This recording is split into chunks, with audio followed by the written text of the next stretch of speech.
Bien, buenas tardes a todos y a todas por su presencia aquí en este foro titulado Las características de las personas agresoras en el ámbito familiar. Se me ha pedido a mí moderar esta mesa tan interesante como los especialistas, investigadores y personas que vienen trabajando ya con hombres en todo el tema del programa de reeducación con hombres, tanto en el ámbito penitenciario como en el ámbito en medio libre. Interesante la presentación que nos ha hecho Karina y Orlando respecto a esta situación descriptiva, respecto a la información con que se cuenta desde el observatorio a través del Programa Nacional contra la Violencia Familiar y Sexual. Considero que hay una cuestión, me parece, previa en el marco normativo que habría que tener en cuenta, en todo caso, recordarlo como pertinente en este contexto de la temática sobre hombres agresores. Y permíteme señalarlo a modo de recordar. En primer lugar, nuestra Constitución Política, en el artículo 139, como uno de sus principios de la Administración de Justicia, señala el principio de que el régimen penitenciario tiene por objeto la reeducación, rehabilitación y reincorporación del penado en la sociedad. Entiéndase, estamos hablando de aquellas personas agresoras en situación de cárcel, ¿verdad? Pero a su vez, la Política Nacional de Igualdad de Género, en su objetivo estratégico número 2, señala garantizar a las personas afectadas por violencia de género el acceso a servicios integrales, articulados y oportunos, y de calidad, destinados a la protección, atención y recuperación de las personas afectadas por violencia de género, y la sanción, y ahí viene lo que quiero subrayar, y la reeducación de las personas agresoras. Es decir, nuestra Política Nacional de Igualdad de Género también contempla como dentro de sus lineamientos una exigencia del trabajo como personas agresoras. Y de ello deviene la acción estratégica 1 y la acción estratégica 5, que también aluden a este objetivo estratégico número 2. Solo una manera de recordar para ubicar o contextualizar a nivel normativo que por política nacional está contemplado mirar, trabajar, pensar, diseñar políticas para la intervención con hombres agresores. Bien, la presentación que nos ha hecho Karina y Orlando me parece que es una primera aproximación, porque entiendo que hay mucho más información que produce el CAI y toda la información que está produciendo desde el observatorio, pero considero que es una primera aproximación para conocer e intentar comprender las características, dimensiones y componentes vinculados al ejercicio de la violencia masculina, porque de eso, y por eso estamos aquí, para hablar de este ejercicio de la violencia masculina. Y también se ha mencionado que al hablar de violencia masculina tenemos que hablar de masculinidades en plural, ¿verdad? Y aunque se haya mencionado una característica de esa masculinidad, la masculinidad hegemónica, sin embargo, estamos hablando de un conjunto de masculinidades, que es un proceso dinámico, ¿verdad? Y la masculinidad como construcción dinámica, por lo tanto, cultural, social e histórica, citaron a Conner, citaron a Rita Segato y a otras personalidades que hacen estudios sesudos sobre el tema. Me parece importante señalar que estas prácticas masculinas, todas las construcciones masculinas, inclusive aquellas que buscamos o intentamos decir que no queremos ejercer violencia o que mantenemos una distancia frente a la violencia, estamos construidos en un contexto altamente patriarcal, altamente machista. En un país como el nuestro, con estas características, y además yo agregaría otro elemento más, profundamente conservador, las condiciones socioculturales, los patrones culturales y sociales altamente machistas, ¿no? La estructura patriarcal, lo más probable es que ese hombre con estas características sea un riesgo para ejercer violencia contra la mujer o, violencia, o cualquier otro tipo de violencia de género. Y eso es muy importante tomarlo en cuenta, sobre todo los varones, para poder revisar críticamente nuestra construcción, nuestras relaciones, nuestras maneras de vincularnos con otros géneros. Por lo tanto, yo creo que hablar de relaciones de género es hablar de relaciones de poder. No podemos entender género fuera de una relación de poder. Y ahí está la clave para poder explicar y comprender por qué las relaciones de género se convierten en muchos casos, como en la violencia, en una relación de opresión. Y esto es muy importante señalarlo. No podemos invisibilizar esa relación de opresión también, que muchas mujeres terminan siendo sobrevivientes de esta situación. Y por lo tanto, para hablar de masculinidades o hablar de trabajo con hombres, ya sea en educativo, en medio libre o en situación de cárcel, no podemos hablarlo fuera del enfoque de género. Es decir, el enfoque de género es una herramienta clave para intervenir, para analizar, para proponer caminos reales de solución frente a la erradicación de la violencia contra la mujer. Fuera del enfoque de género podemos hacer cualquier intervención, pero no considero que sea eficaz o eficiente si queremos erradicar realmente la violencia contra la mujer. Entonces, se ha señalado aquí, la presentación está como personas agresoras. Si ustedes han podido notar que cuando hablamos de personas agresoras, hemos pasado rápidamente a hablar de hombres agresores. Y esto no es una casualidad, ¿no? No es casual que las estadísticas donde nos digan que el gran número de personas víctimas de violencia sean mujeres. Eso no es un designio de Dios, no es una fatalidad de la vida. Ya nos está señalando algo en nuestras relaciones de género. Esto no es una casualidad. Y no es casual también, haciendo el análisis directamente proporcional, que de ese gran número de mujeres víctimas de violencia, más del 80% de quienes ejercen violencia, esas mujeres, sean hombres. Eso tampoco no es una casualidad que se explica, como hemos visto en las estadísticas, y lo vamos a analizar con los panelistas, que se explica por problemas de estrés o economía, etcétera, etcétera, que siempre suele ser un discurso hegemónico que busca no responsabilizarse con el acto violento, y por lo tanto cuesta mucho comprometerse con el cambio, muchos de nosotros lo somos. Y entonces nos permite mantenernos nuestro privilegio y no querer cambiar, ¿no, verdad? Bien, entonces esta situación de por qué hablamos de personas agresoras y nos referimos a los hombres está explicado con base estadística, y también te lo explica también las políticas públicas de trabajo para proteger a las mujeres sobrevivientes de violencia y tratar de modificar patrones culturales machistas, sobre todo quienes ejercen de preferencia a los hombres, ¿verdad? Bien, se han señalado varios datos aquí, solamente quería un poco enmarcar esta temática, y he tomado nota de algunas cosas muy importantes que se han mencionado respecto a la presentación que nos ha hecho Karina y Orlando, ¿no?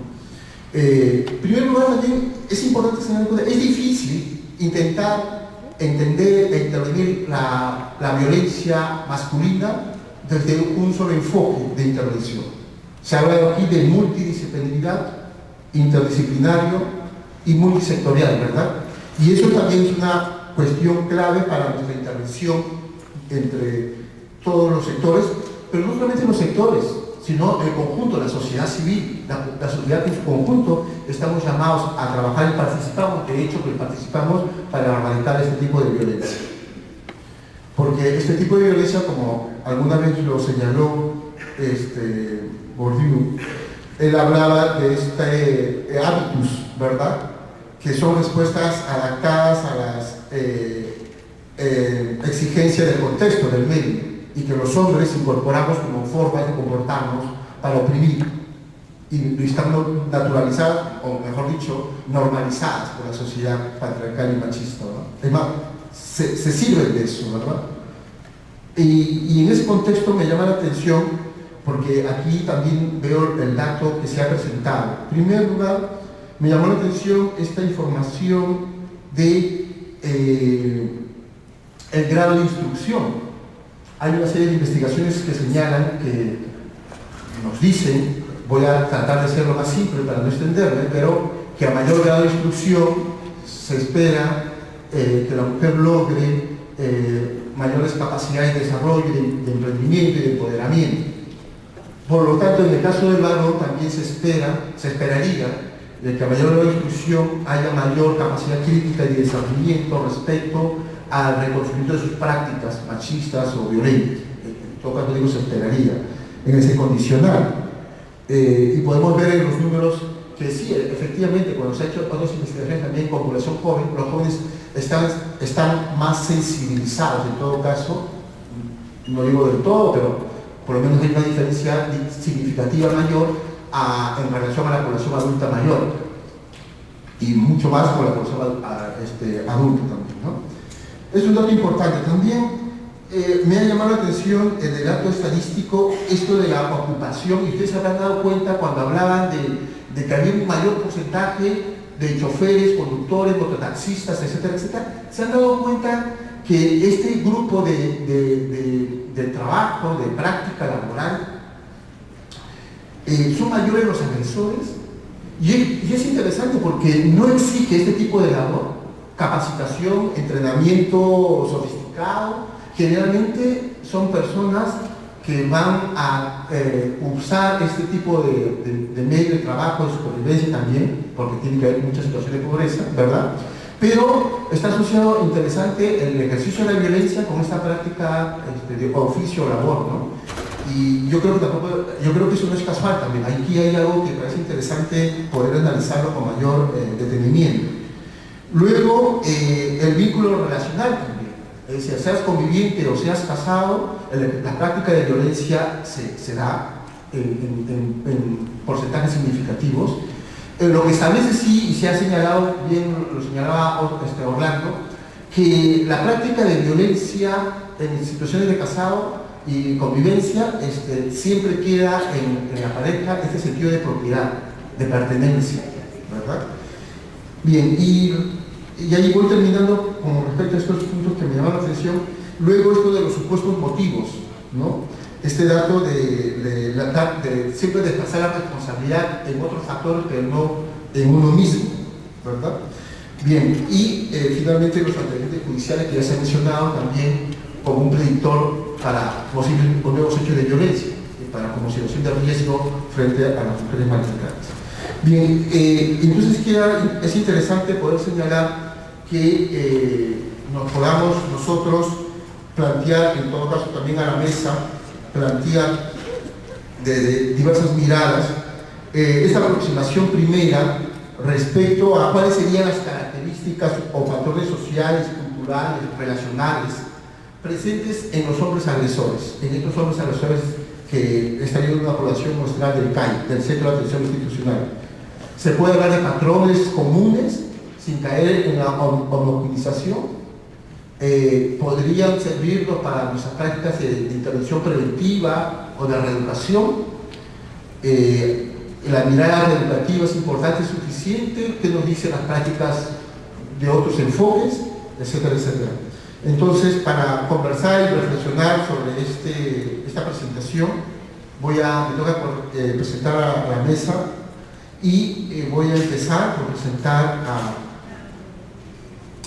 a Óscar Guacho, que está aquí a mi izquierda extrema. Óscar Guacho Arroyo es especialista, coordinador de los centros de atención institucional, en este caso del Centro de Atención Institucional del CAI Breña. Él es psicólogo, psicoterapeuta y tiene muchos años de experiencia en el trabajo en la reeducación con hombres agresores. Recibimos con fuertes aplausos a Óscar Guacho.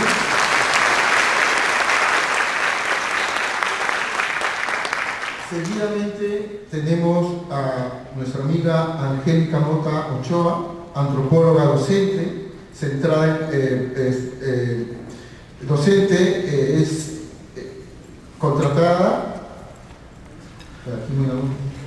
Es profesora del Departamento Académico de Ciencias Sociales de la Pontificia Universidad Católica del Perú, investigadora de la Unidad de Salud Sexual y Desarrollo Humano de la Universidad Peruana Cayetano Heredia. También tiene muchas publicaciones y artículos interesantes referidos al tema de mujer y género y otras más. Recibimos con fuertes aplausos a Antonio. Seguidamente tenemos a Milena Rivero Zúñiga. Ella es asistente social, magíster en gestión pública, coordinadora de la Subdirección de Tratamiento Penitenciario del Instituto Nacional Penitenciario de nuestro país. Recibimos con fuertes aplausos a Milena Rivero. Bien, la mecánica de la presentación se ha señalado que consiste en lo siguiente: cada uno de los participantes tendrá 10 minutos para comentar lo presentado, y luego de estos 10 minutos va a haber una ronda de preguntas. Ustedes en su carpeta tienen una ficha, una boleta, para que puedan desarrollar sus preguntas y marcar a quién va dirigida la pregunta, ¿correcto? Y al final de la presentación de los panelistas vamos a pasar a la ronda de preguntas, recogeremos las preguntas y vamos a hacer el cierre. Después de la pregunta vendrá un comentario final. ¿Ok? Muy bien. Dicho esto y planteado las normas del juego de esta mesa, vamos a empezar a dar la palabra al señor Óscar Guacho Arroyo. Buenas tardes con todas y con todos los presentes, la mesa que me acompaña el día de hoy, y iniciando extendiendo el saludo de la doctora Nancy Tolentino, la directora ejecutiva del Programa Nacional contra la Violencia, asimismo de la directora de la unidad, la doctora Cecilia Sandoval Vargas, y de la doctora Flor Isabel Guillén Yarasca, coordinadora de los CAIS a nivel nacional. También un aplauso para el equipo que el día de hoy nos acompaña de los CAIS. Y justamente hablar de los CAIS es primero definir o clarificar que son los centros de atención institucional. Estos centros es un servicio del Programa Nacional del Ministerio de la Mujer que brinda educación a los hombres procesados por haber infringido, por haber ejercido violencia contra la pareja o contra los integrantes del grupo familiar. La forma como llegan es a través de documentación de oficios donde se pide a los centros de atención institucional justamente iniciar una intervención reeducativa. Estos oficios pueden ser, como se observaron en las estadísticas, a través de medidas de protección o a través de sentencias. Una vez que el usuario llega a nuestro servicio, pasa una ficha de evaluación, una ficha donde se registran sus primeros datos para tener una primera impresión de las características y del contexto, cómo llega el usuario, si vive o no vive con la pareja, cómo se dieron los hechos de violencia, de qué tipo fueron los hechos de violencia, quiénes eran las personas que estaban involucradas, datos fundamentales e importantes para que el equipo tome conocimiento del caso y elabore la mejor estrategia de intervención según la característica del usuario. Yo les digo usuarios, o estoy utilizando el término usuarios porque nosotros como principio no les decimos agresores, les decimos usuarios. El hecho de decirle agresores lo sentimos como una especie de congelar, rotular a este hombre que ha ejercido violencia, que ha violentado, y no le damos la posibilidad de repente de desaprender. Ángel hace un momento habló y dijo, ¿no?, trabajar desde la perspectiva de género. La perspectiva de género y los estudios de masculinidades responden y nos dan luces de que la violencia que ejerce el hombre responde a patrones de aprendizaje. Desde pequeños hemos sido socializados, somos socializados y se nos fomenta a usar o a expresar la violencia como una forma válida para resolver los conflictos, para doblegar a la otra persona. Es así como en algún momento nosotros utilizamos la violencia como un fin para conseguir los objetivos, para mantener nuestros privilegios de ser hombre, pero a medida que vamos creciendo, pasamos en un proceso de reflexión, nos damos cuenta y vamos deconstruyendo esta masculinidad violenta. Esta masculinidad que en nuestra sociedad se torna hegemónica. ¿Y por qué lo digo hegemónica? Porque en la sociedad validan muchos patrones, muchos indicadores, muchos aprendizajes a favor de la violencia y los privilegios masculinos. Entonces, cuando el hombre empieza a reflexionar, a cuestionar su rol, a interpelar el ejercicio de su propia violencia, empieza a deconstruirse. Y este proceso lo empieza a realizar con el acompañamiento del equipo interdisciplinario del CAE. Y es importante decir el equipo interdisciplinario porque no solamente lo ve o lo atiende o recibe atención de una sola profesión o de un solo profesional. Es un equipo que trabaja de manera articulada y que, según las sapiencias y los saberes de su propia profesión, trabajan para justamente brindarle herramientas a este hombre para que construya esta masculinidad violenta que ha aprendido, para que detenga las formas de violencia que él ejerce en su entorno familiar o contra su pareja. También se trabaja el componente de masculinidades y de paternidades, porque este hombre está en contacto con también personas que están a su cargo, no necesariamente sus hijos o sus hijas, sino menores. Entonces trabaja el componente de masculinidades, con el objetivo de empezar a deconstruir estos patrones para luego empezar a adquirir nuevos aprendizajes y herramientas para relacionarse de una forma no violenta con su entorno. Entonces, una vez ingresado, el usuario pasa por un proceso de evaluación. Esta evaluación es una evaluación psicosocial, en el cual el psicólogo con el servicio social, de manera articulada, hace una evaluación de la peligrosidad del usuario, de las características de este usuario, no solamente a través de la manifestación o la verbalización o de la aplicación de instrumentos, sino también a través del contacto con las personas con el cual él vive, en este caso con la pareja, con la familia.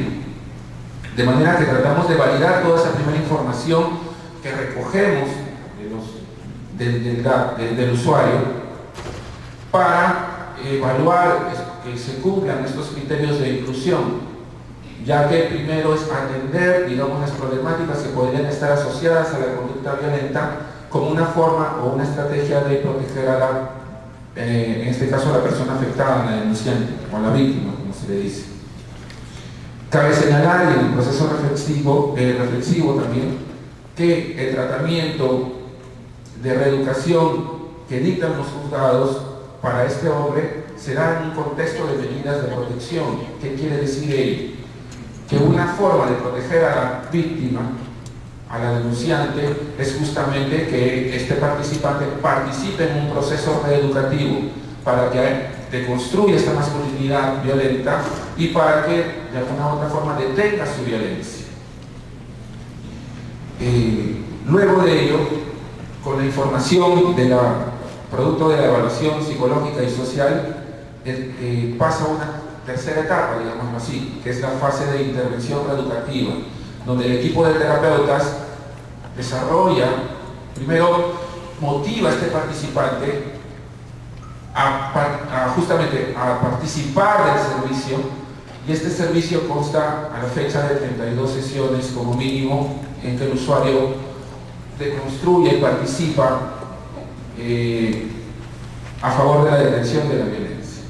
Y eso lo hace o lo desarrolla tanto el equipo de terapeutas en coordinación también con servicio social, ya que si hablamos de 32 sesiones, al menos de frecuencia, una vez por semana, estamos hablando que este participante va a estar aproximadamente mínimo 10 meses en intervención. Y durante ese proceso hay un constante seguimiento de parte del servicio social a través del contacto con la persona afectada para ver si se ha detenido y no se han suscitado nuevos hechos de violencia. Una vez culminado este proceso, nuevamente el servicio evalúa a este participante a través de entrevistas, a través de visitas, aplicando los mismos instrumentos para tener un análisis pre y post y ver la eficacia de este servicio, ¿no? Y reportando estos resultados al juzgado.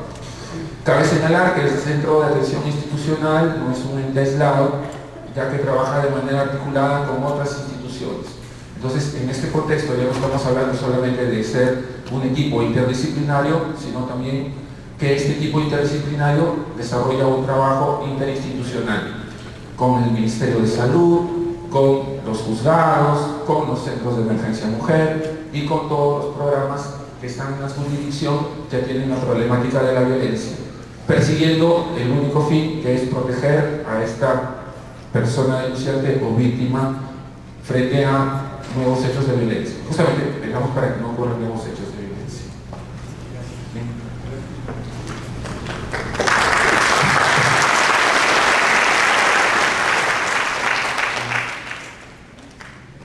Bueno, seguidamente damos la palabra a Angélica Mota Ochoa. Muchas gracias. Agradezco mucho la invitación para estar en esta mesa y la presencia de todos y todas ustedes. Me parece, quiero iniciar felicitando la iniciativa, ¿no? El trabajo que se está haciendo en los CAIs, que creo que es una labor sumamente importante, y también, digamos, el interés que se ha dado por sistematizar la información, porque es muy importante para el trabajo de prevención de la violencia contar con datos y con información, digamos, precisa, ¿no? Como la que aquí se nos ha alcanzado, ¿no?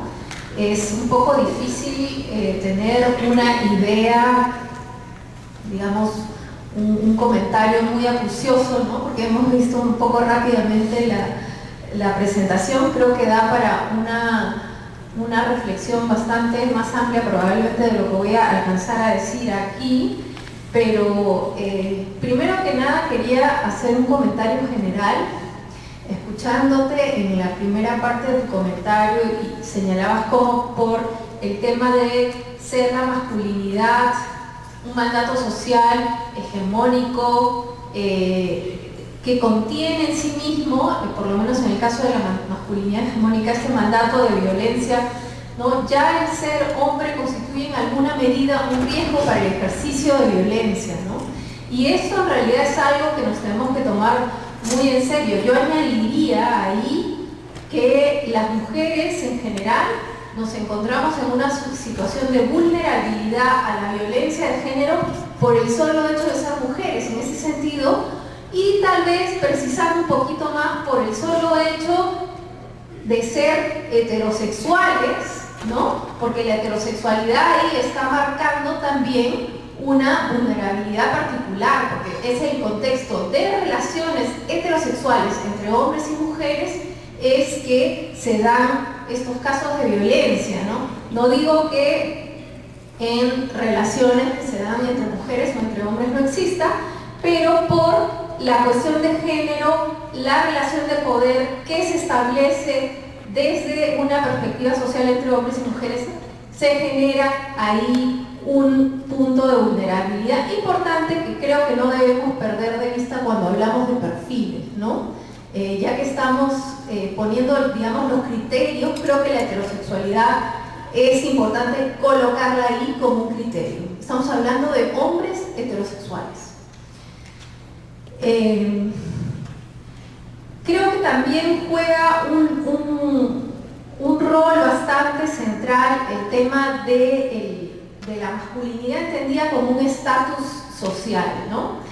Aquí en el marco teórico del estudio, ¿no?, que nos han alcanzado, hay una parte donde se cita a la antropóloga Rita Segato para señalar que, digamos, haciendo alusión a un modelo teórico que ella utiliza mucho para tratar de entender la violencia de género, ¿no? Ella habla de un eje vertical, ¿no? Que es el eje vertical que ordena lo masculino y lo femenino en un orden jerárquico, ¿no? Entonces la violencia ahí entra como una situación de disciplinamiento a esa mujer que se quiere salir, ¿no?, de esa relación jerárquica, que quiere dejar al marido o que no cumple con todas las normas que se han pautado para ella como mujer, ¿no? Entonces, en la medida en que ella se quiere salir de ese lugar, en este eje vertical, se le disciplina a través de la violencia,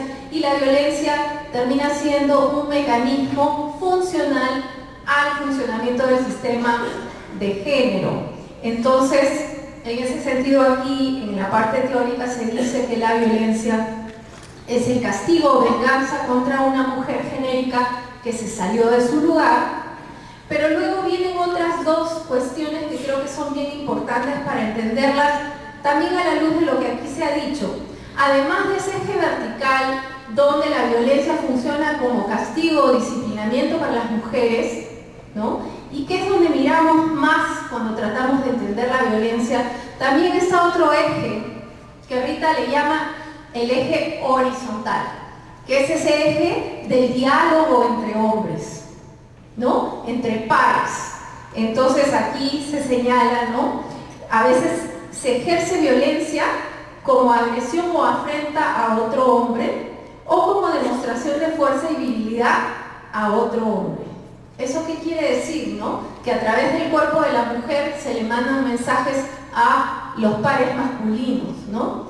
Entonces se le pega a la mujer no solamente porque quiero tenerte en tu lugar, sino porque quiero demostrarle a mis amigos que no soy un pisado, ¿no? Que no soy un cornudo, ¿no? Que si tú me haces algo, yo soy bien hombre y voy a ponerte en tu lugar para no perder cara, digamos, ¿no? Frente a mis pares. Entonces yo creo que ese también, ese eje horizontal de conversación entre hombres es algo que hay que tener muy en cuenta y creo que es algo bien interesante a tenerse en cuenta cuando se piensa en el agresor, en cómo trabajar con el agresor, ¿no? Y yo creo que ahí es importante pensar que ese agresor tiene que reflexionar en su trato hacia las mujeres, ciertamente primordial, pero también tiene que cuestionarse cómo me relaciono con otros hombres. O sea, a partir de qué yo armo, digamos, un vínculo de amistad, de cordialidad con otros hombres, ¿no?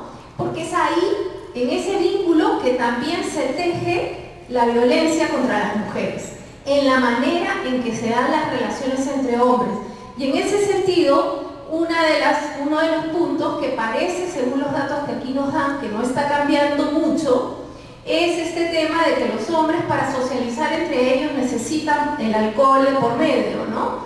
Como algo bastante frecuente y claro, de acuerdo a la edad esto va cambiando un poco, pero aparecen los tres grupos de edad como algo que además vinculado a la violencia contra las mujeres que viene después, ¿no? Entonces, ¿qué cosa está pasando en esas situaciones de consumo de alcohol que normalmente entre hombres pues es una cosa más o menos frecuente salir a chupar con tu patas, ¿no? A salir a tomar alcohol con tus amigos? Entonces, ¿qué está pasando en ese terreno de socialización masculina mediada por el alcohol que luego redunda en violencia contra las mujeres?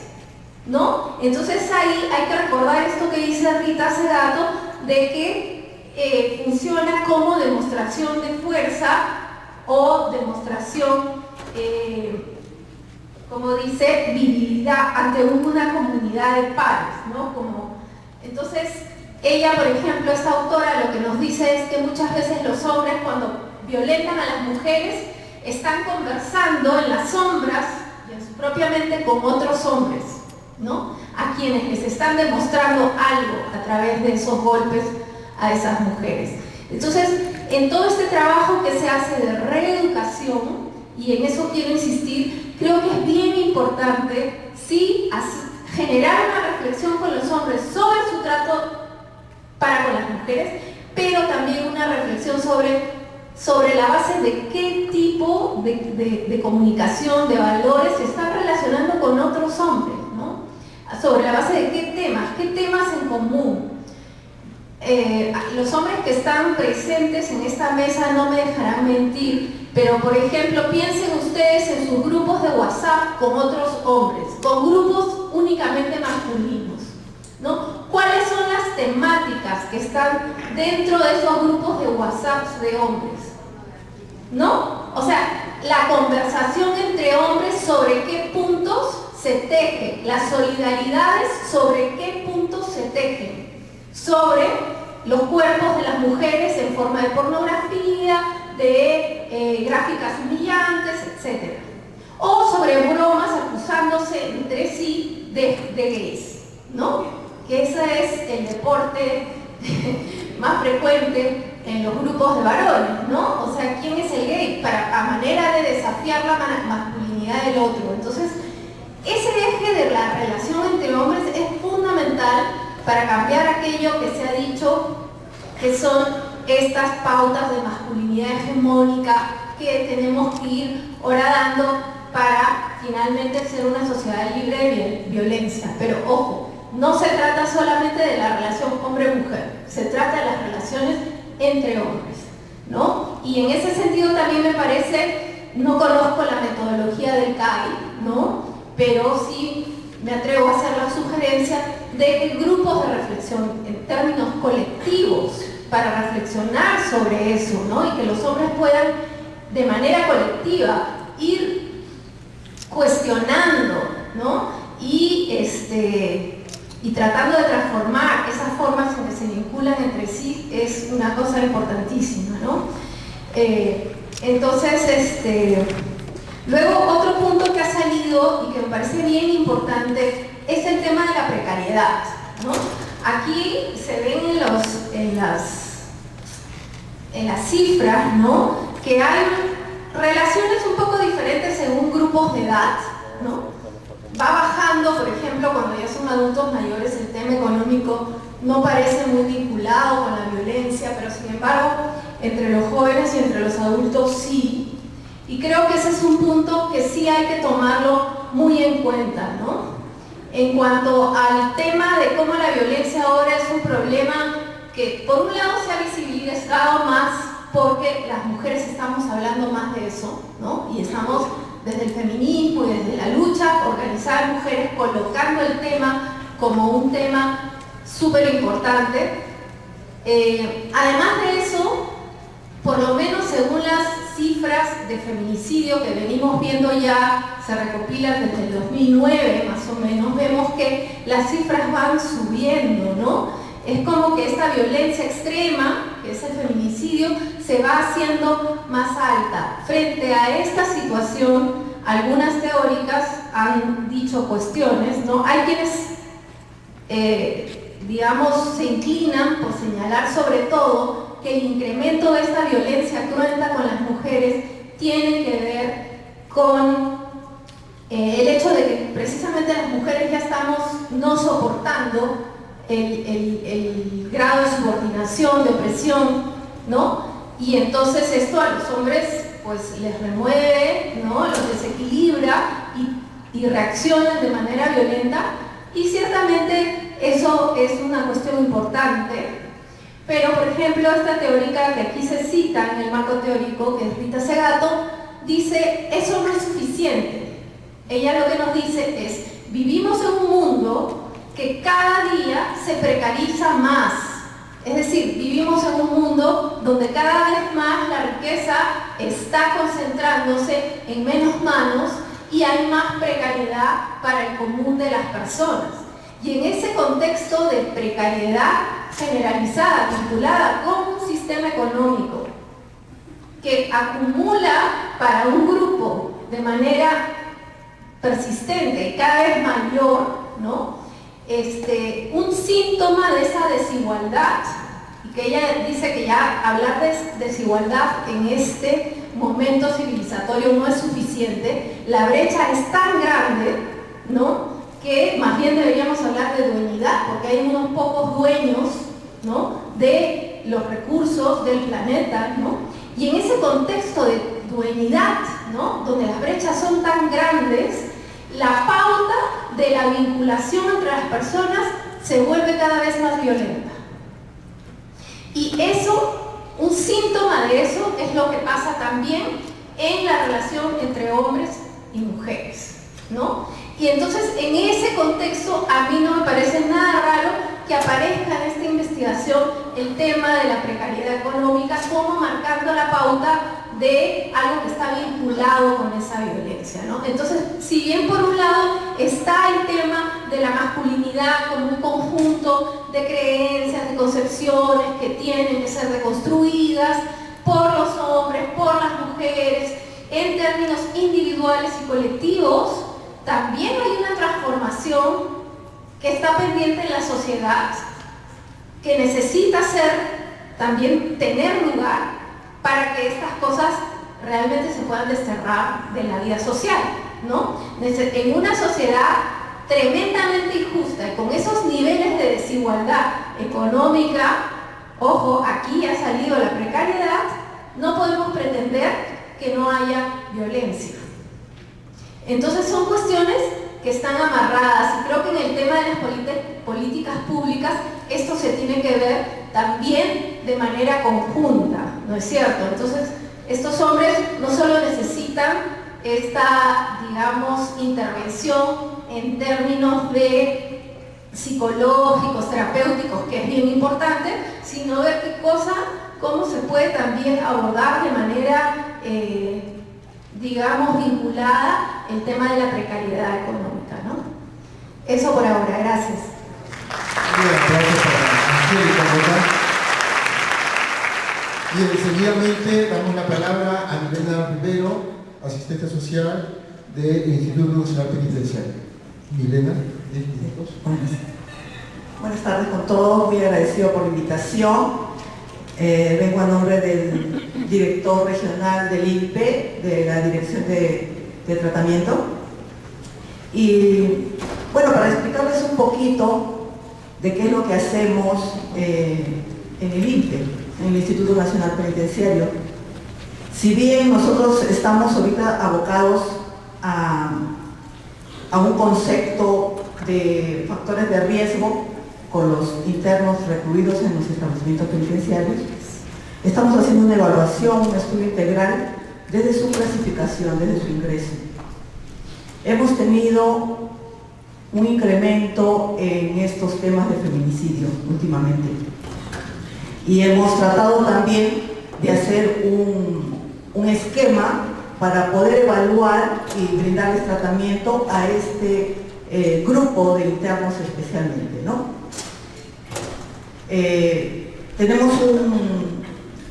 Yo represento al área social, si bien la subdirección de tratamiento comprende las 6 áreas, que es psicología, social, el área legal, el área de educación, trabajo y salud. Porque tenemos que brindarles a todos los internos recluidos las condiciones básicas dentro del establecimiento penal.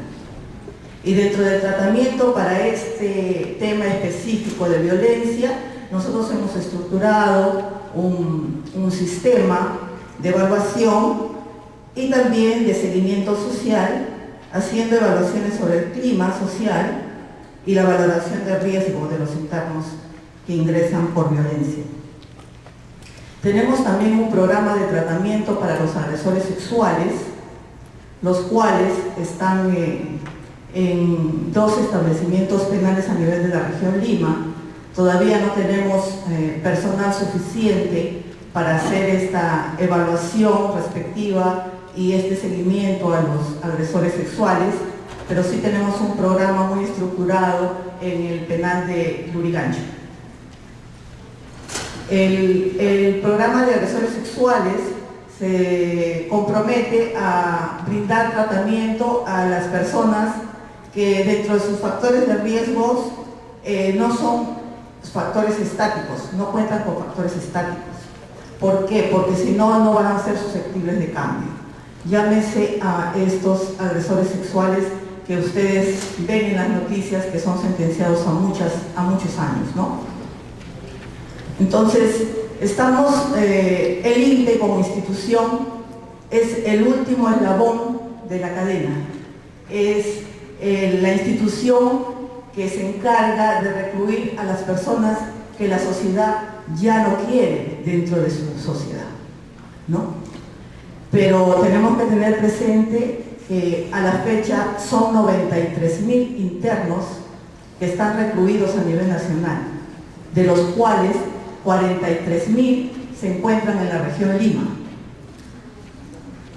La región Lima cuenta con 16 establecimientos penitenciarios y estos 43.000 están internos en esos establecimientos penitenciarios.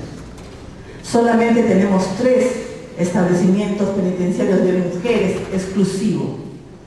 El resto son penales de varones. Penales de varones que algunas veces integran también pabellones de mujeres, lo que complica el tratamiento, ¿no? Como el penal de Chimbote, como el penal de Ica, como el penal de Chincha, que tenemos pabellones dentro del establecimiento penal de varones, tenemos pabellones de mujeres, ¿no? Y de mujeres con niños, que hace mucho más difícil el tratamiento aún. El trabajo diferenciado por los programas, nosotros tenemos el trabajo por cuestiones de delito, ¿no? Por eso les decía de que últimamente estamos abordando este delito de violencia y que solamente habíamos visto el programa de agresores sexuales con anterioridad, ¿no? Pero ahora este problema de violencia, de feminicidios, está haciendo, y también muchos de omisión, ¿no? Tenemos muchos internos por omisión, no están pasando sus alimentos y están presos, y los están sentenciando a 6 meses, algunos hasta 1 mes de sentencia, para que estén recluidos 1 mes. Entonces, con la sobrepoblación que tenemos, poderles brindar tratamiento a un interno que ingresa por omisión, ustedes comprenderán que es imposible en 1 mes poder realizar algún tipo de labor, ¿no? Se le hace un abordaje a todos los internos dentro de las 3 áreas de tratamiento: el área legal, social y psicológica. Estas 3 áreas conforman el equipo multidisciplinario de asistencia penitenciaria. El grupo de asistencia penitenciaria es quien evalúa al interno, es quien clasifica al interno y ubica al interno a un determinado programa. Y también brindamos el tratamiento de acuerdo a los equipos. Por ejemplo, si está en un equipo, en un programa de agresión sexual, o un programa de omisión, o un programa de contra el patrimonio, ¿no? Entonces, a esos equipos se encargan, los profesionales de las 3 áreas se encargan de brindarles tratamiento. Dentro del tratamiento social que se le brinda a los internos dentro del equipo, es tratar de que su familia se involucre en el tratamiento. La trabajadora social llama a la familia y le aplica también una ficha para que veamos cuál es la situación familiar de ese interno recluido.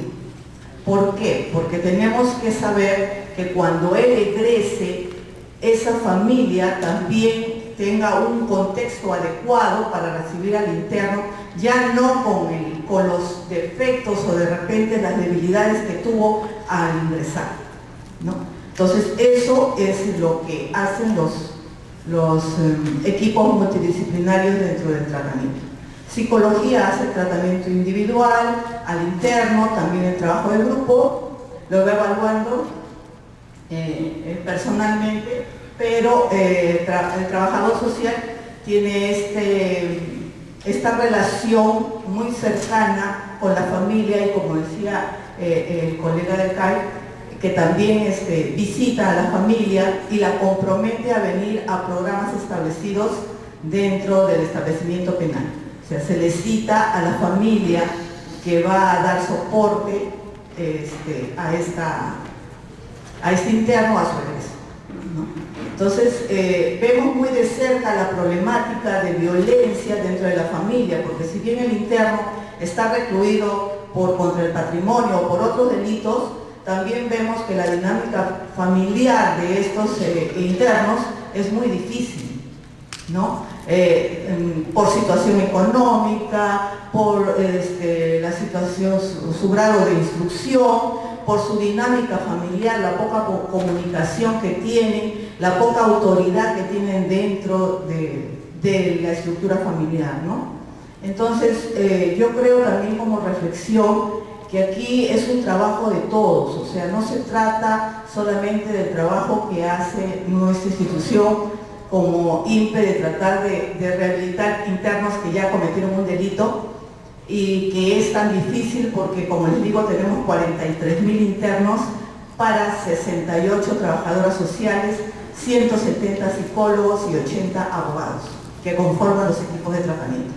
O sea, es casi imposible poder realizar un tratamiento efectivo. Pero hacemos el esfuerzo de cambiar la metodología, de estar analizando estos factores de riesgo que este año hemos empezado a usar para conocer cuáles son los factores de riesgo que lo llevaron a la comisión del delito e ir analizando y hacer que ellos puedan cambiar su actitud y su organización familiar, ¿no? Como les digo, aquí es un trabajo de todos. Y también felicito a los que aquí presentes, a los que están presentes, por el compromiso que tienen en venir a escuchar estas charlas y ver que cada uno de ustedes, también como operadores de repente en alguna institución, puedan hacer ese cambio entre todos. No se trata, de repente aquí hablamos de masculinidades y de mujeres, pero todos tenemos el derecho de hacer nuestra vida y de ser iguales.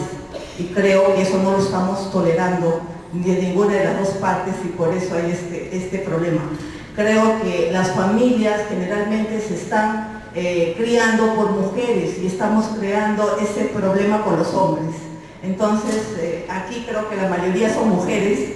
Espero que en las relaciones con su familia aprendamos a que la dinámica familiar sea más estrecha y que realmente generemos valores entre los miembros de nuestra familia. Muchas gracias.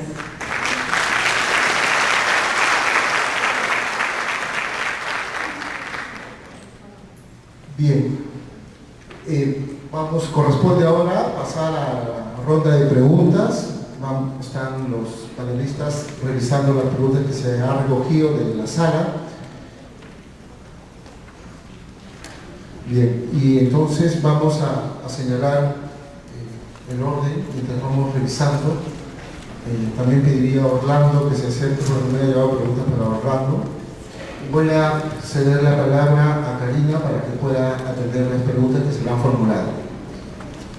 Bueno, muchas gracias. Acá tengo dos preguntas. Una que Lilian Garay dice: ¿cuáles son las proyecciones de prevención y promoción para reducir los niveles de agresiones, más que intervenciones propiamente dichas?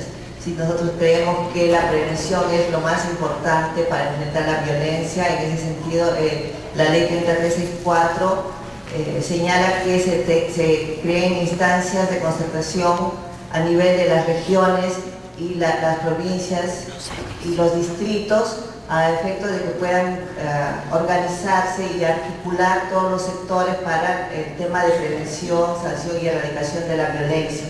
Es importante también entender que todos los sectores, así como toda la sociedad, tiene responsabilidades para enfrentar la violencia, no solamente el Ministerio de la Mujer.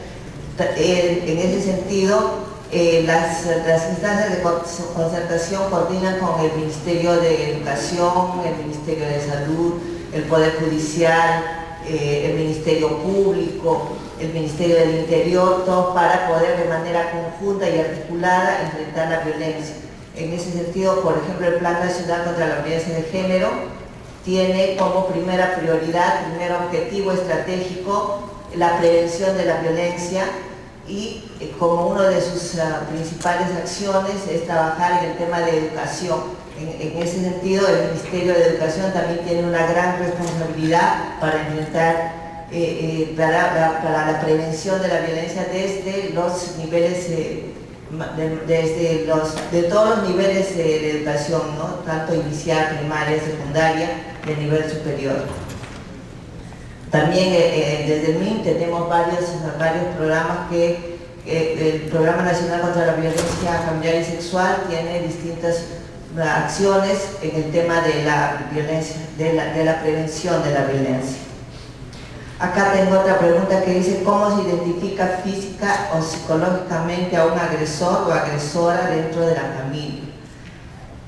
Bueno, habíamos estado también explicando en algunos estudios de cómo algunas características que podrían ser comunes en los agresores. Sin embargo, cada caso, cada persona es diferente. En ese sentido, nosotros lo que le podríamos aconsejar es que ahora hay centros de salud mental comunitario a nivel nacional, y entonces siempre es necesario un acompañamiento para todas las personas, todos los niños, los jóvenes.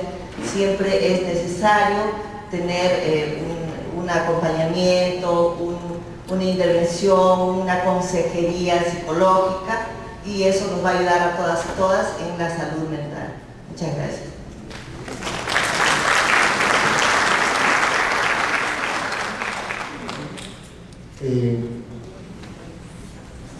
Oscar. Perdón, si bien es cierto que hay un interés y hay una serie de preguntas que se han formulado, pero hay algunas que se están repitiendo, entonces he pedido a Oscar su capacidad de síntesis para poder responder el grupo de preguntas y así poder satisfacer a todos y a todas con las respuestas. Dice, se ha tenido éxito en la terapia impuesta de 32 semanas de reeducación a los agresores, ya que actualmente estos agresores se convierten generalmente en feminicidios. ¿Qué garantiza que después de la terapia siga teniendo la conducta agresiva o violenta?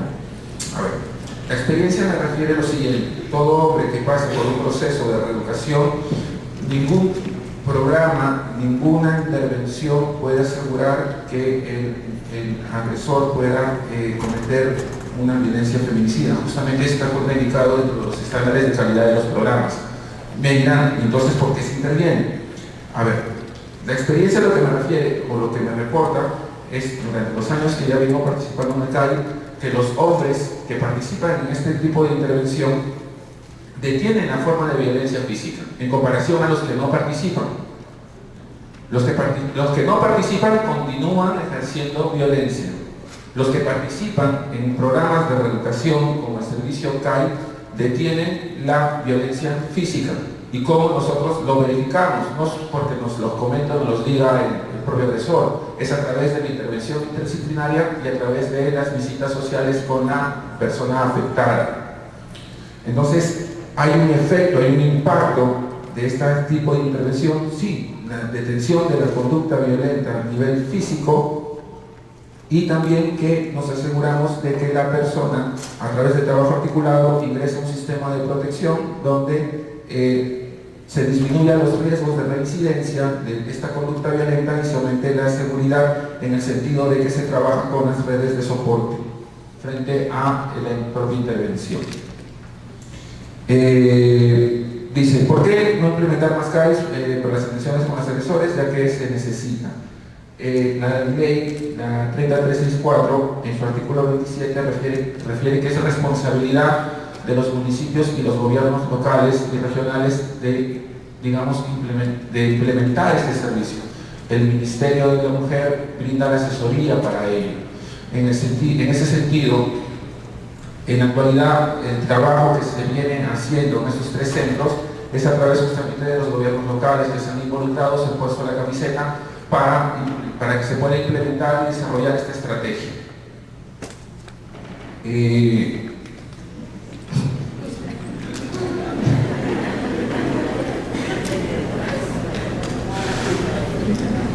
Dice, bueno, si una mujer está siendo agredida por su pareja y su pareja ya detuvo la violencia, pero hay otros hombres que la están violentando, como padres, hermanos, cuñados, vecinos, ¿qué es lo que puede hacer el CAI o qué es lo que hace el CAI en ese contexto?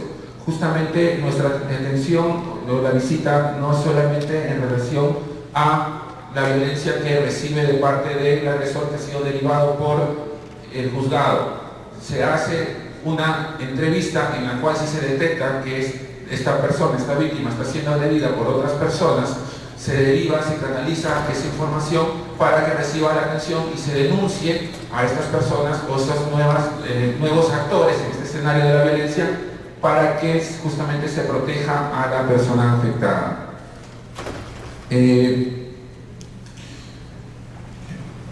Bueno, hablan de la intervención más comunitaria en relación a la sociedad y los colegios.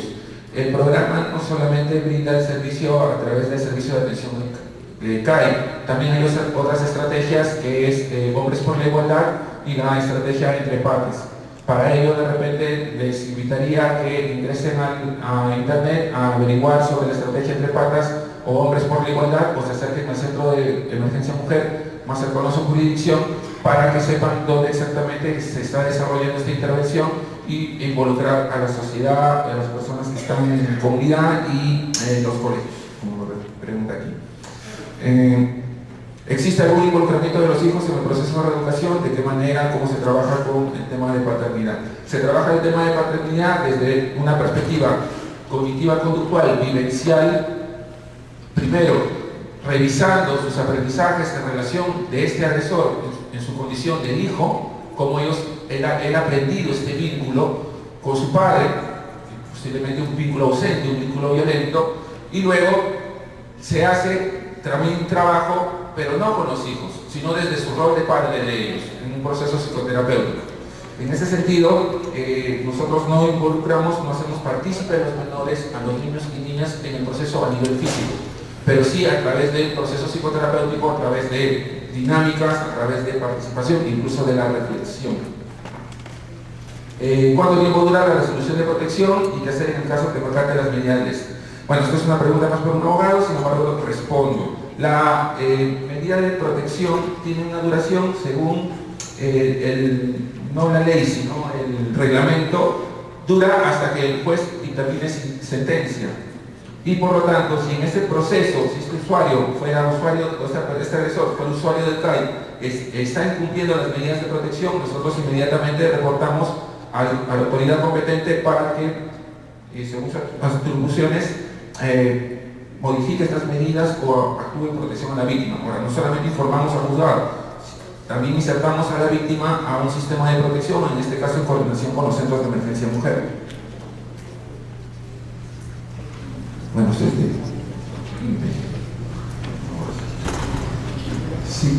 si gustas te doy una pausa, Oscar, mientras damos sí. y vamos dando la palabra a Ángela. Gracias. Sí, me preguntan sobre los medios de comunicación, ¿no? Dicen, los medios de comunicación juegan un rol importante en el desarrollo de nuevas masculinidades. ¿Qué alternativas se puede hacer para mejorar esto? Efectivamente, los medios de comunicación, junto con una serie de otros dispositivos sociales que están funcionando, ¿no? Permanentemente, actuando sobre la conciencia de las personas, son instancias bien importantes para transformar estas cuestiones, ¿no? Muchas veces se trabaja mucho con una persona para transformar, digamos, sus conductas violentas, etc. Pero si una vez que se termina ese proceso, esa persona vuelve a ese contexto social, donde todo está hecho para que se sienta superior, para que sienta que puede ejercer violencia, ¿no? Entonces es muy difícil sostener esos cambios, por eso programas tan importantes como el CAI, ¿no? Que trabajan directamente con estas personas en procesos de duración limitada, tienen que ir de la mano con procesos educativos más amplios, o que género en la escuela, a pesar de que hayan oposiciones, tenemos que persistir en esa política, y cambios, por supuesto, en los medios de comunicación.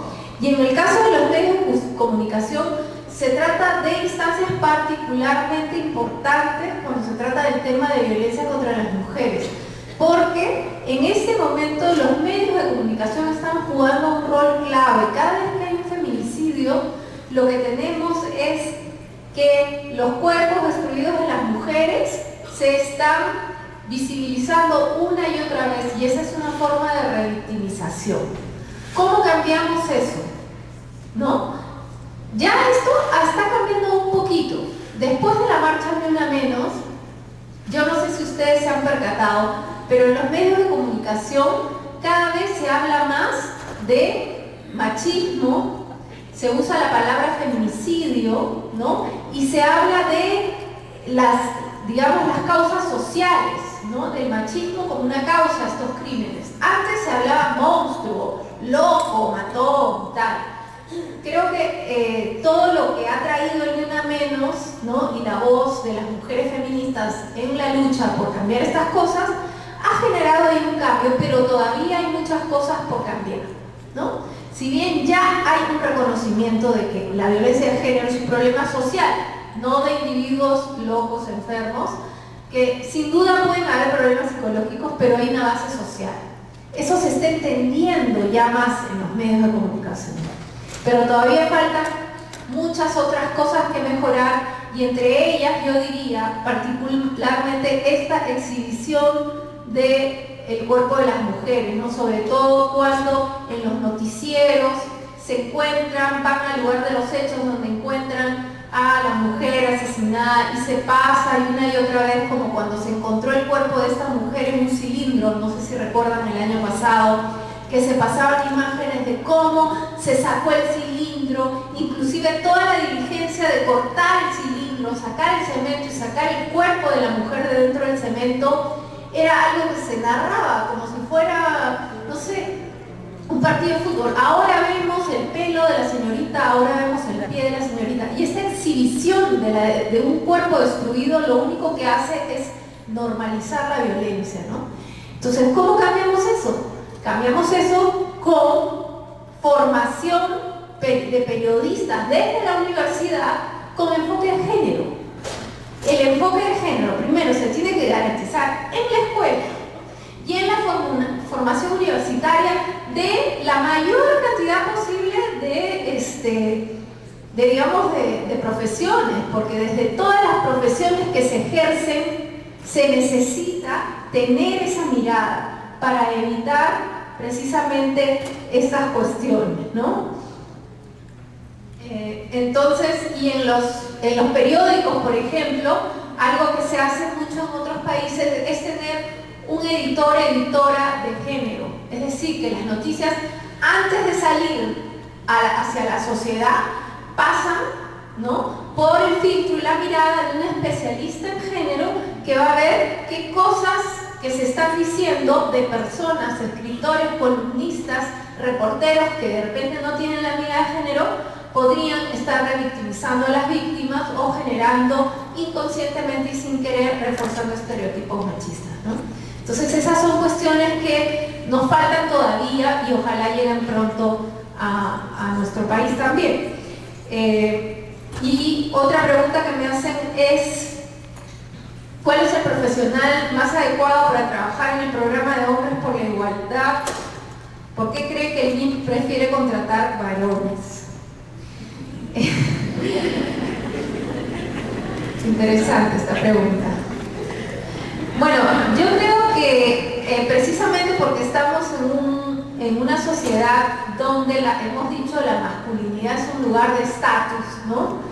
Yo creo que en este momento, tal como están las cosas, si hay que tener un profesional trabajando con un grupo de hombres, es más eficiente que sea hombre, porque precisamente por esos temas de poder va a ser más escuchado, va a haber mayor posibilidad de que genere una reflexión donde además estos hombres se abran, ¿no?, sabiendo que quien escucha ha tenido una experiencia parecida, ha tenido vivencias semejantes, ¿no? Entonces esa generación de empatía y de un ambiente de confianza para abrirse a hablar de estos temas que no son fáciles, yo creo que sí es importante que sea un hombre. Con eso no digo que si una mujer trabaja esos temas puedan salir otras cuestiones interesantes también, pero creo que va a ser mucho más productivo, más rico trabajar con un hombre, ¿no? En ese sentido me parece que es adecuada. Ahora, ¿qué tipo de profesional? Creo que hay una diversidad de profesionales que pueden trabajar el tema, ¿no? Muchas veces los facilitadores suelen ser, en temas de este tipo, se suele privilegiar en lugar de psicólogos, trabajadores sociales, ¿no? Yo diría que mis colegas antropólogos también podrían hacer una labor interesante, porque este conocimiento de la perspectiva más social, ¿no?, analítica, también abre miradas y procesos importantes. Luego me preguntan algo interesante. Siendo la mujer la encargada de la educación por lo general en el Perú y en muchos casos ellas ejercen violencia con sus hijos en el hogar y se suma violencia del padre, ¿sería este un detonante para la formación de un futuro agresor?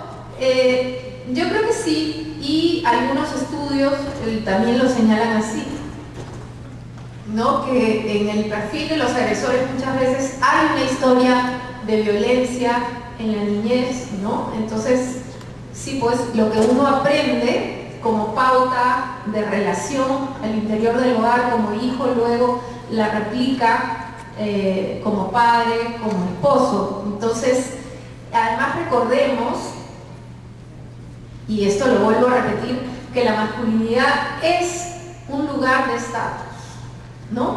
Y es en una relación de poder que la violencia funciona como disciplinador.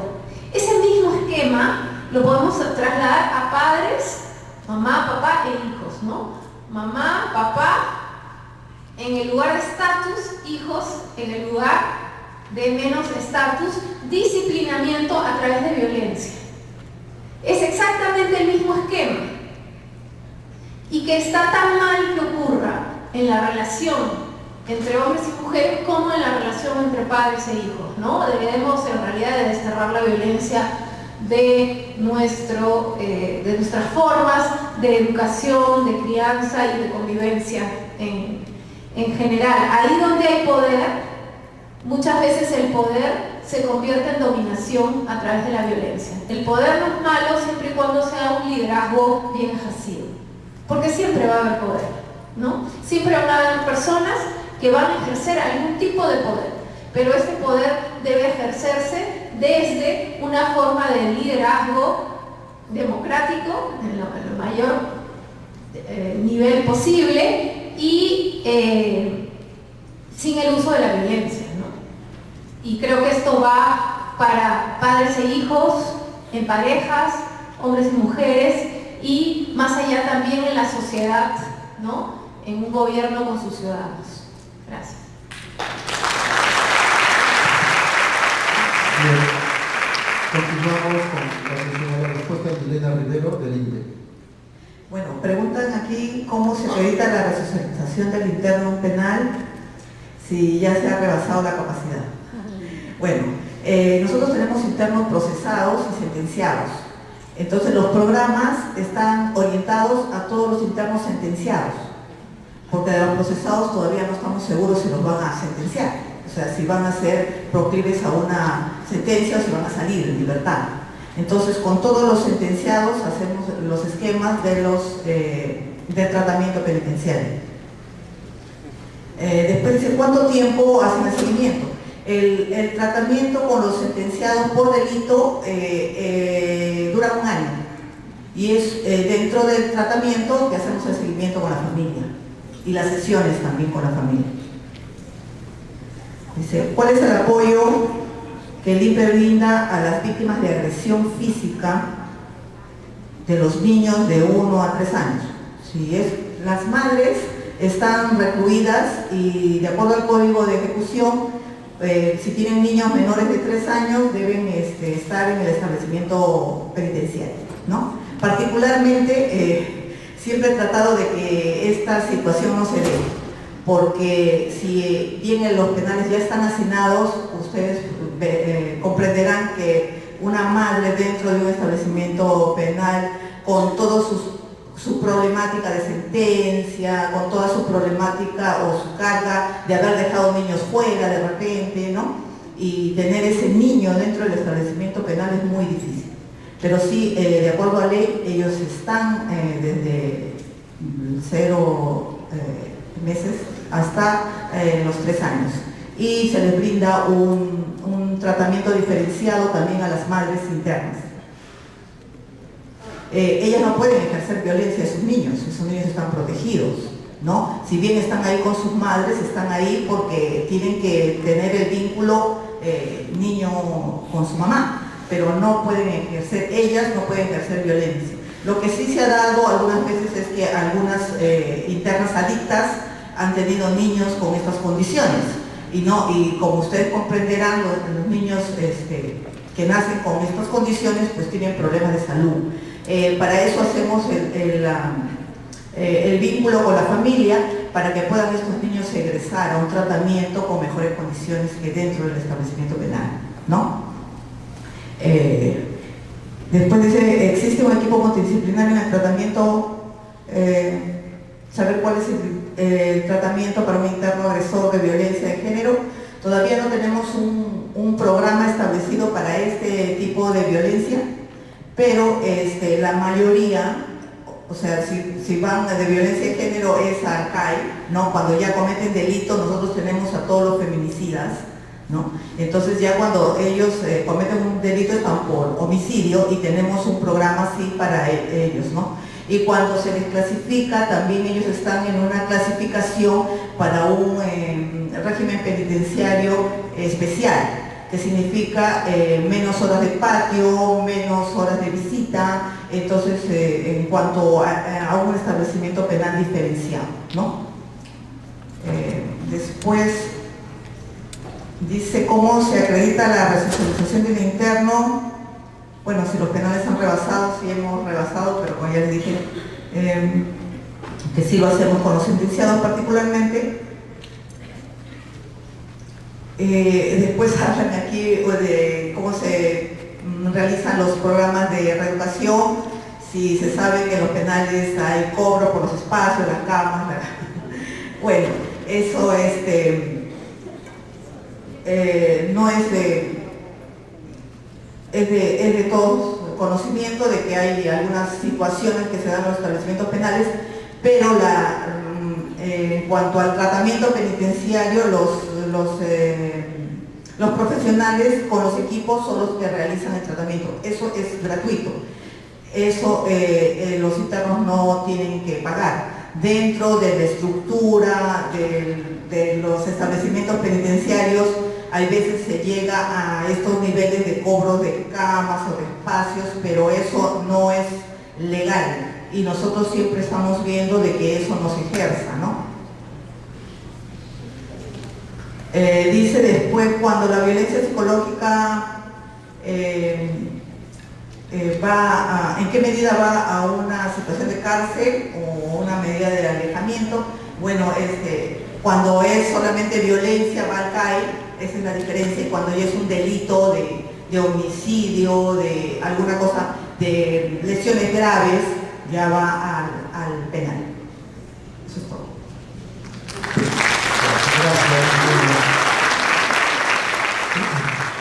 Bien, me acaban de comunicar las preguntas que están por responderse. La plataforma del observatorio tiene una vía web, se van a ser respondidas y hemos tomado nota de ellas a fin de poder economizar el tiempo. Entonces hay preguntas orientadas al observatorio, hay preguntas que tienen que ver con el ministerio, la labor del ministerio, etcétera, etcétera, serán respondidas vía web del observatorio que comunica. Antes, por favor, pedía su atención. Quisiera entonces, para terminar, señalar a manera de resumen lo que se ha compartido aquí en la mesa. En primer lugar, lo que se nos ha presentado desde la experiencia del CAI a cargo de Oscar Guacho. Él nos ha presentado, comentado sobre el proceso de atención del CAI como servicio estatal de atención gratuita y su relevancia e importancia, en todo caso lo ha señalado él, de la necesidad también de pensar como política pública de poder crear nuevos centros de atención institucional a nivel nacional debido a la demanda que existe. También uno de los puntos claves que tiene que ver con todo programa de reeducación, y lo ha señalado, que es la de, como fin último, incrementar los niveles de seguridad de la mujer sobreviviente de violencia. Y incrementar niveles de seguridad supone para ella insertarle un sistema de protección, un sistema integral, un sistema que esté articulado. Y uno de los desafíos para nosotros como Estado es justamente corregir aquellos cuellos de botella, el programa de atención que sea eficientemente, pero sobre todo que haya una articulación real entre todos los servicios de protección y de asegurar la buena atención a los usuarios. Angélica Motra nos ha presentado, y ya muy bien lo ha señalado ella, de esta relación de género como relación de poder, y también nos ha mencionado esta reflexión sobre la base del ejercicio de violencia en relación a que también la violencia entre pares, entre hombres, que está incluida como forma también de violencia y hegemonía. Y me parece importante esto del cuerpo de la mujer como usado como discurso narrativo de victimización en los medios de comunicación, ¿verdad? Pero a la vez el cuerpo representa todo un conjunto de significados que asume, para el caso del hombre muchas veces, como afirmación de su poder, de su control y de su hegemonía. Y por eso es muy importante lo que nos dice Angélica Mota en relación a reflexión respecto a cómo también se maneja los medios de la prensa respecto a estos relatos y situaciones de violencia contra la mujer, en el caso del feminicidio, tentativa de feminicidio.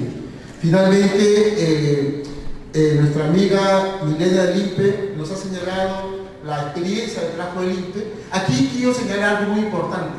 Actualmente venimos trabajando con el INPE de manera articulada, tanto la Dirección General contra la Violencia de Género, y hemos diseñado, está a vísperas de sacarse toda la propuesta, el piloto, hemos diseñado un programa reeducativo para hombres en situación de cárcel.